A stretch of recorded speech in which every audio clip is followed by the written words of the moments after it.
Hi hello అండి. ఈరోజు ఒక వెరైటీ రెసిపీతో మీ ముందరికి వచ్చేసానండి. చాలా బాగుంటుంది పుల్ల పుల్లగా ఈ పెరుగు పచ్చడి. మీకు ఆల్రెడీ థంబ్‌నెయిల్‌లోనే తెలిసుంటుంది ఇది అసలు దేనితో చేస్తారా అనేసి. అవునండి, వెలగపండుతో చేస్తారు. మనకి వినాయక చవితికి పాల వెల్లికి ఈ వెలగపండు కడతారు. ఇది వినాయకుడికి చాలా ప్రీతికరమైనది. ఇందులో చాలా పోషక విలువలు ఉంటాయి. ఇది వినాయక చవితికే కాకుండా మనం ఎప్పుడైనా దీంతో పెరుగు పచ్చడి కానీ, రోటి పచ్చడి కానీ, పులిహోర కానీ చేసుకోవచ్చు. అవునండి, దీంతో చాలా రెసిపీసే ఉంటాయి. చాలామందికి తెలుసు, చాలామందికి తెలియదు. ఇది మన ఆంధ్ర స్టైల్ ఎక్కువ చేస్తారండి. దీంతోనే మనం ఇప్పుడు పెరుగు పచ్చడి చేసుకోవచ్చు. నేను పాలవెల్లికి కట్టిన వెలగపండు తీసుకున్నాను. దీన్ని పైన షెల్ అనేది మనం పగలగొట్టుకోవాలి. ఇలాగా మనం ఏదైనా సుత్తితో కానీ ఇలాగా ఒక రాడుతో కానీ గట్టిగా పగలగొట్టినా, లేకపోతే నేలకేసి కొట్టినా కానీ 2 పెచ్చులకి ఇరిగిపోతుందండి. దీన్ని అలాగ మనము ఇరగ్గొట్టుకోవాలి. కొంచెం గట్టిగా ఉంటుందండి, జాగ్రత్తగా ఇరగ్గొట్టేసుకొని దీని లోపల ఉన్న పల్ప్ని అయితే పక్క తీసేసుకోవాలి. ఇది మనకి డైజెస్టివ్ సిస్టమ్ చాలా యూజ్ అవుతుందండి. నెక్స్ట్ ఏంటంటే ఇందులో ఐరన్, కాల్షియం పుష్కలంగా ఉంటాయి. నెక్స్ట్ స్కిన్కి కానీ హెయిర్కి కానీ చాలా మంచిదండి. క్యాన్సర్ నుంచి కూడా కాపాడుతుంది ఇది చెప్పుకోవాలంటే మనకి చర్మం మీద ముడతలు వస్తూ ఉంటాయి కదండి, ఏజ్ పెరిగి కొలది ఆ ముడతలు తగ్గడంలో కూడా చాలా యూజ్ అవుతుందంటండి ఇది. ఇందులోని నెక్స్ట్ ఇది ఎవరెవరు తినకూడదు అంటే ప్రెగ్నెంట్ లేడీస్ కానీ, పోస్ట్ నేటల్ మదర్ అంటే డెలివరీ అయిన తర్వాత మదర్స్ కానీ, నెక్స్ట్ ఏంటంటే ఎక్కువ షుగరు హై లెవెల్లో ఉన్న వాళ్ళు కానీ దీన్ని అయితే తీసుకోకపోవడం మంచిదని చెప్తున్నారు. ఎన్ని అడ్వాంటేజెస్ ఉన్నాయో మనకి డిసడ్వాంటేజెస్లో ఈ ముగ్గురు pregnant ladies, post natal mothers, high diabetic sugar levels ఉన్న వాళ్ళు కూడా ఇది తీసుకోకూడదని చెప్తున్నారు. కానీ ఇది తింటే కనుక మనకి జీర్ణశక్తి అయితే చాలా వృద్ధి చెందుతుందండి. చూసారు కదా, ఇలా పగలగొడుతుంటే మనకి లోపల ఒక గట్టిగా పల్ప్ అనేది వస్తుంది. దీంట్లోని బాగా కొంచెం లైట్గా ముగ్గిన కాయైనా తీసుకోవచ్చు, మరి ముగ్గిని తీసుకోకూడదు. పచ్చిగా ఉన్నదైనా లేకపోతే ఇలాగైనా తీసుకోవచ్చు.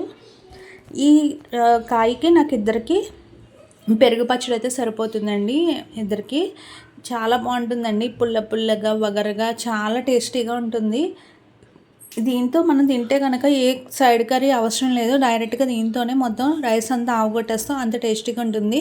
ఇందులో తీసుకున్న పల్ప్ని మనం మిక్సీ జార్లో వేసుకొని ఇప్పుడు దీంట్లోకి కొంచెము జీలకర్ర వేస్తున్నాను.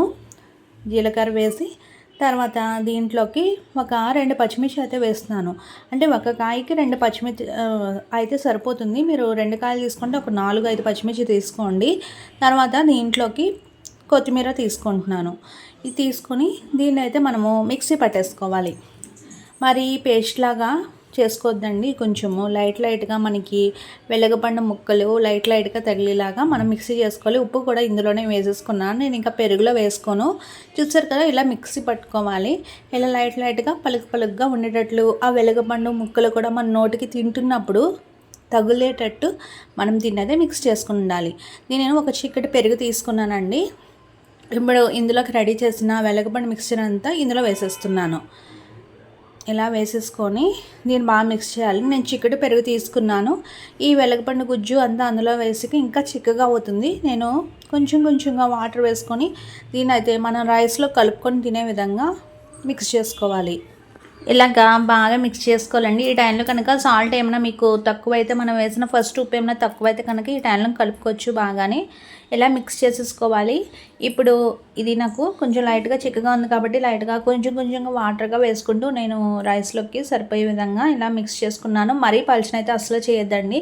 ఇది కొంచెం గట్టిగా మనం కలుపుకొని తినడానికి కరెక్ట్గా కన్సిస్టెన్సీ ఉండాలి. మరీ పలుచగా ఉన్నా అంత బాగోదు. మనకి ముద్దగా ఉన్నా బాగుంటుందేమో కానీ పలుచగా ఉంటే అసలు బాగోదు.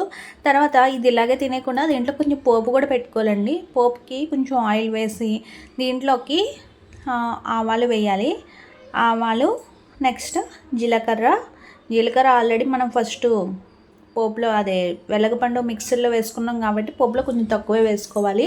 శనగపప్పు, మినపప్పు అదేవిధంగా దీన్ని ఫ్రై చేసేసుకొని దీంట్లోకి ఎండుమిర్చి, కరివేపాకు కూడా వేసేసుకొని పోపు అయితే రెడీ చేసుకోవాలి. కరివేపాకు కూడా వేసుకుని బాగా ఫ్రై చేసేసుకొని దీంట్లోకి ఇప్పుడు నేను లైట్గా ఇంగువ వేస్తున్నానండి.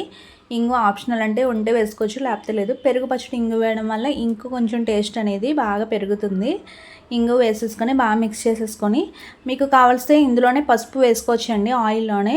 లేదు అంటే కనుక ఈ పోపు వేసేసిన తర్వాత నేను పెరుగులో లైట్గా పసుపు వేసుకున్నాను. మీరు కావాల్సితే పోపు పెట్టినప్పుడే ఆయిల్లో పసుపు వేసుకొని దీన్ని ఫ్రై చేసుకోవచ్చు. పసుపు కొంచెం కలర్ రావడానికి మనకి పెరుగు పచ్చడి అనేది అంతేనండి. ఇలాగా బాగా మిక్స్ చేసేసుకొని లైట్గా పసుపు వేసుకొని బాగా మిక్స్ చేసేసుకోవడమే, అంతేనండి. వెలగపండు పెరుగు పచ్చడి అయితే రెడీ అయిపోయింది. చాలా బాగుంటుందండి. ఈ టేస్ట్ కనుక చూస్తే ఇన్నాళ్ళు వినాయక చవితికి మనం పాలవెల్లి కట్టిన వెలగపండు ఇన్నిసార్లు వేస్ట్ చేసామా అనేసి అనిపిస్తుంది. చాలా బాగుంటుంది. నోటికైతే పుల్ల పుల్లగా లైట్గా మరీ ఎక్కువ కాకుండా వగ్గరగా భలేగా ఉంటుందండి టేస్ట్ అయితే. ఇంకా మనకి దీని టేస్ట్ చూస్తే వెలగపండు అయితే ఎప్పుడు మనం వినాయకుడితో పాటు నిమజ్జనం చేసేస్తాం కదండి. కొన్ని మనం తినలేనివి ఏమైనా ఉంటే అలా వెలగపండు కూడా వాటర్లో కలిపిస్తున్న రోజులు ఉన్నాయి. ఇలా టేస్ట్ చూస్తే కనుక వెలగపండు అయితే అసలు వేస్ట్ చేయరు. చాలా బాగుంటుంది. మీరు వెతుక్కొని తెచ్చుకుని మరి ఈ వెలగపండు పెరుగు పచ్చడి చేస్తారు. దీంతో రోటి పచ్చడి, పులిహార కూడా చేస్తారు.